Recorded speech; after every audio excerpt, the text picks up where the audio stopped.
নমস্কার শ্রোতা বন্ধুরা, আমি বাবু সরকার, ডিরেক্টর ফাউন্ডার থ্রিলার স্টেশন, আপনাদের প্রিয় হালদার মশাই।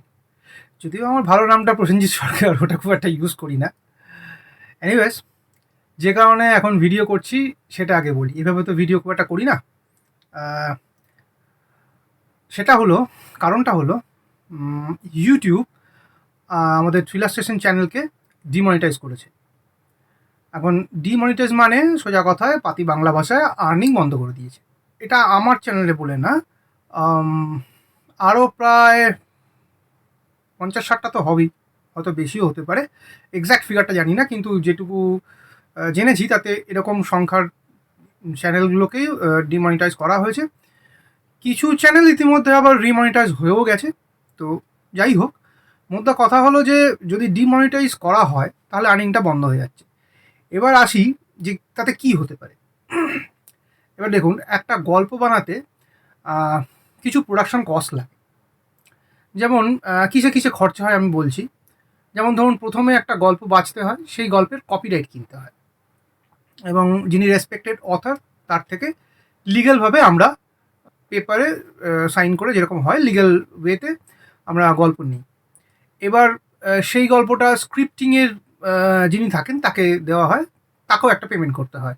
এবং সেটা মিনিমাম স্ক্রিপ্টিং হোক আর যাই হোক, একটা গল্পটাকে কোন ক্যারেক্টার কী কী বলছেন এরকম একটা ফর্মে পিডিএফ করা হয়। তো সেই স্ক্রিপ্টিংটা জন্য একটা পয়সা লাগে।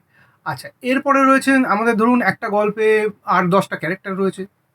এইবার তাহলে আমার 8-10 জন যদি নাও বা হয়, অন্তত 6-7 জন তো আর্টিস্ট তো প্রয়োজনই। অনেক সময় তার বেশিও থাকে গল্পে, এটা বলা মুশকিল, গল্প অনুযায়ী আর কি। তো তাদেরকে ইন্ডিভিজুয়ালি পে করতে হয়। এবং এটাতে একটা বলে রাখি যে আমরা ওই ঠিক, আমি স্পেশালি, আমি জানি না আর কারা কারা করে, আমি পার মিনিট হিসেবে আমি ঠিক একটা ব্যাপার আছে বাংলা ইন্ডাস্ট্রিতে, অডিও ইন্ডাস্ট্রিতে, পার মিনিটে পে করা, সেটা আমি করি না। আমি আমার মতো একটা পে করি, সেই স্কেলটা নিয়ে পরে একদিন আলোচনা করবো। তো সেটা করতে হয়। এবার পোস্টার বা থাম্বনেল আর্টিস্টকেও কিন্তু আমাদের পে করতে হয়। এছাড়াও যে সেক্টরটা থাকে, এটা বলছি তার কারণ হচ্ছে, যারা জানেন না, গল্প তৈরির পিছনে অনেক মেহনত থাকে, এবং সেই কারণেই পয়সার ব্যাপারটাও আসছে। এছাড়া থাকে হচ্ছে প্রত্যেকজন আর্টিস্টকে রেকর্ডিং করা, এবং ওই একটা ছোট টাইমের মধ্যে তা নয়, যতটা ভালো তার থেকে বের করা যায়। কারণ একটা ডায়লগ বা দুটো ডায়লগ বলার পরে তার দেখা গেল পরবর্তী ডায়লগটা আরেকটু বেটার হলো, তো আবার আগের ডায়লগটাকে রেকর্ড করলাম। তাহলে এরকমভাবে করি আমরা, ঠিক ওরকম টাইম মেপে প্রচণ্ড ইয়ে করে করি না। সেটা মনে হয় না ঠিক। তো যাই হোক, রেকর্ডিং, এতগুলো মানুষকে রেকর্ডিং করা, এবং এই রেকর্ডেড যে জিনিসটা সেটার মধ্যে থেকে এডিট করে বসানো সমস্ত কিছু। কারণ আপনারা শোনেন যে একজন কথা বলছে, তার রেসপেক্টে আরেকজন উত্তর দিচ্ছে, তো সেটা তো একই সঙ্গে হয় না আমাদের স্টুডিওতে। একজন আসেন, তারটা রেকর্ড করে চলে যান, অন্য দিন আরেকজন এসে তার যে উত্তরটা সেটা রেকর্ড করেন, হয়তো এরকমভাবে একটা কনভারসেশন তৈরি হয়। তো সেটা কিন্তু শুনতে মনে হয় যেন নর্মাল ইয়ে, তো সেটা এডিটিংয়ের পক্ষে, এডিটিংয়ের দ্বারাই সেটা সম্ভব হয়। তো এই এডিট করতে হয়, তার মিউজিক ব্যাকগ্রাউন্ডে দিতে হয়, এসএফএক্স আছে, ফলি সাউন্ডস আছে, সেগুলো, এই টোটাল জিনিসটা মিক্স করতে হয়, মাস্টার করতে হয়। যদি সেটা আমি নিজেই করি, তাই সেক্ষেত্রে আমার খরচাটা আমি যদি নাও ধরি 2 মিনিটের জন্য, সেটা কিছু না। কিন্তু এই জিনিসগুলোর একটা খরচা আছে, বা এক একটা চ্যানেল এক একভাবে করে। কেউ প্রফেশনাল বাইরে কাউকে দিয়ে করায়, কেউ যে নিজে জানে সে নিজে করে, এভাবে হয়। তো ইউটিউব আমাদেরকে ডিমনিটাইজ করেছে 26শে এপ্রিল। তারপর থেকে বেশ কিছু জিনিস আমরা করেছি, যেমন অ্যাপেল ভিডিও বানিয়েছি, ওদের একটা অ্যাপেল অপশান আছে। তারপরে যেটা অ্যাকচুয়ালি ইউটিউব আমাদেরকে পাঠিয়েছে নোটিশটা, সেটা আমি চেষ্টা করছি দেখানোর। তো ইউটিউব সাপোর্ট টিমের সাথে আমরা মাল্টিপল টাইম চ্যাট করেছি, মেল করেছি, যদিও তাতে সেরকম কিছু কাজ হয়নি। তো এসব করার পরে ফার্স্ট অ্যাপিলটা রিজেক্টেড হয়ে আমাদেরকে 90 ডেজের একটা স্লটে ফেলে দেওয়া হয়, যে 90 ডেজ আমরা উইদাউট পেমেন্ট, যদি সম্ভব হয় আমরা আপলোড করব কি করব না জানি না, মানে বলছে করতে। এবং চ্যানেলের যা ভুল ত্রুটি আছে সেগুলোকে এডিট করতে, ডিলিট করতে, কোনো গল্প যেহেতু ইনঅথেন্টিক কন্টেন্টটা ইউজ করেছে, বলছে যে মাস প্রডিউসড এবং রিপিটিটিভ। তো এগুলোর অনেকে অনেক রকম ব্যাখ্যা দিচ্ছেন, শুনেছি, আমি দেখেওছি বেশ কিছু ভিডিও। তো যাই হোক, সেগুলোকে রেকটিফাই করে 90 দিন পরে আবার অ্যাপ্লাই করতে বলছে। তো যেটুকু জানা গেছে 90 দিন পরে যারাই রিঅ্যাপ্লাই করছে তাদের সাকসেস রেটটা খুব একটা বেশি নয়, মানে রিমনিটাইজড সেরকমভাবে হচ্ছে না। তো আরও যা যা উপায় সম্ভব আমরা চেষ্টা করেছি। এখন এই সময়টা আমরা চাইবো যে আপনারা আমাদের পাশে থাকুন। যতটা সম্ভব চেষ্টা করছি, গল্প থাকবে, নিশ্চয়ই থাকবে, কিন্তু মাথায় রাখবেন সেই গল্প কিন্তু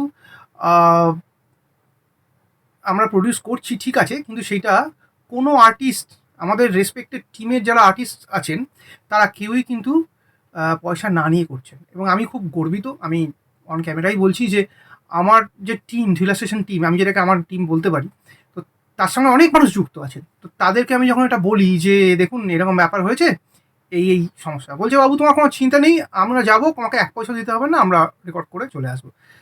তো এটা কি আর বলি, এটা আমার সৌভাগ্য।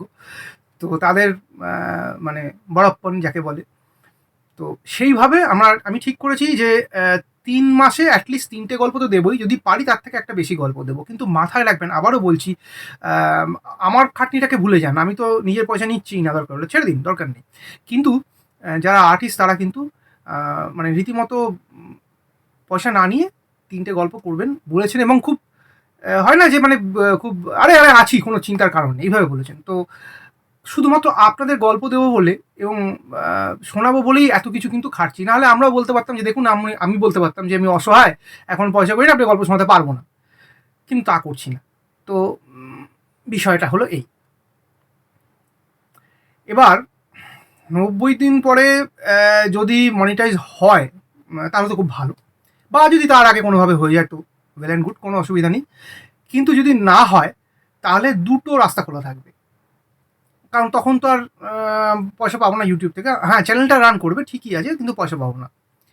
এবার তখন একটা উপায় হচ্ছে, আমরা যে গল্প তখন দেব, সেই গল্পটা কোনো পাবলিশিং হাউস বা কোনো এজেন্সি বা কোনো অর্গানাইজেশন যাই হোক, কোনো একটা যারা স্পন্সর করতে পারে এমন কোনো গ্রুপ বা কিছু যদি আমাদেরকে স্পন্সর করে, তাহলে আমরা পার ভিডিও তাদের অ্যাড চালিয়ে এবং তারা স্পন্সর করেছে সেটা জানিয়ে যতটা সম্ভব, তাদের লোগো ইউজ করে যত রকমভাবে সম্ভব আমরা করতে পারি।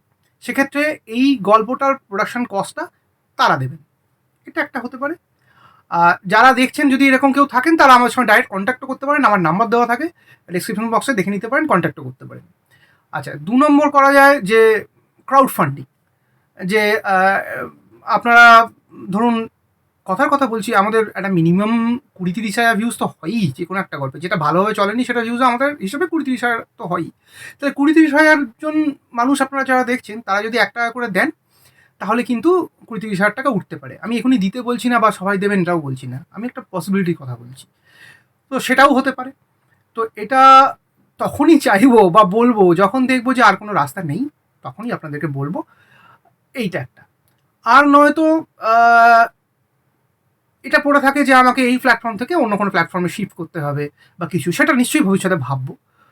তবে গল্প আপনাদেরকে দেওয়ার আমরা 100% চেষ্টা করব, কারণ আপনারা আমাদের গল্প খুব ভালোবাসেন এবং 3D এফেক্ট যেগুলো করি, চেষ্টা করি আপনাদেরকে এন্টারটেন করা যেগুলো দিয়ে, সেগুলো আপনারা খুব ভালোবাসেন। গল্পগুলো আপনারা লক্ষ্য করলেই দেখবেন যে আমাদের চ্যানেলে খুব বিরাট অনেক গল্প নেই, কিন্তু যা আছে সেটা খুব বেছে বেছে গল্পগুলো নেওয়া এবং কোয়ালিটির দিকে ভীষণভাবে মনোযোগ দেওয়া, এবং সেই রকমই প্রোডাকশন করা আছে। হ্যাঁ, হতে পারে কোনো গল্পে কোনো সামান্য ভুল ত্রুটি কোথাও থেকে থাকতে পারে আমাদের, সেটা তো সব প্রোডাকশনেরই হয়, সেটা কিছু বলছি না। এই হলো ব্যাপার। যাই হোক, এই পরিস্থিতিতে এখন এটাই আমার বলার ছিল, সেই জন্য করা। এর মধ্যে যদি কোনোভাবে মনিটাইজ হয়ে যায়, রিমনিটাইজড হয়ে যায় আমাদের চ্যানেল, তাহলে সেটাও আপনাদের জানাবো। পরিস্থিতিটা জানালাম, গল্প আসবে, আরেকটু ওয়েট করতে হবে, কারণ এই মাসের শেষের দিকে আমি চেষ্টা করছি গল্প নিয়ে আসার। জানি না কতটা কী করতে পারবো, সবাই সাহায্য করছেন এই অবধি ঠিক আছে। তো এবার আর্নিংয়ের জায়গাটা বন্ধ হলে বুঝতেই পারছেন, সেটা তো একটা ডেফিনেটলি একটা চাপের বিষয়, কারণ প্রোডাকশান কস্টটা না উঠলে সেটা আমি কতদিন ওইভাবে করতে পারবো, বা আমার আর্টিস্টরাই কতদিন ওইভাবে স্যাক্রিফাইস করবেন যে না ঠিক আছে চলো বিনা পয়সা করছি, তো সেটার একটা লিমিট আছে। তো এই হলো ব্যাপার।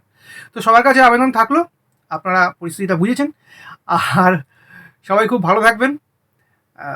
একটা কথাই লাস্টে বলার, সঙ্গে থাকবেন, শুনতে থাকবেন থ্রিলার স্টেশন।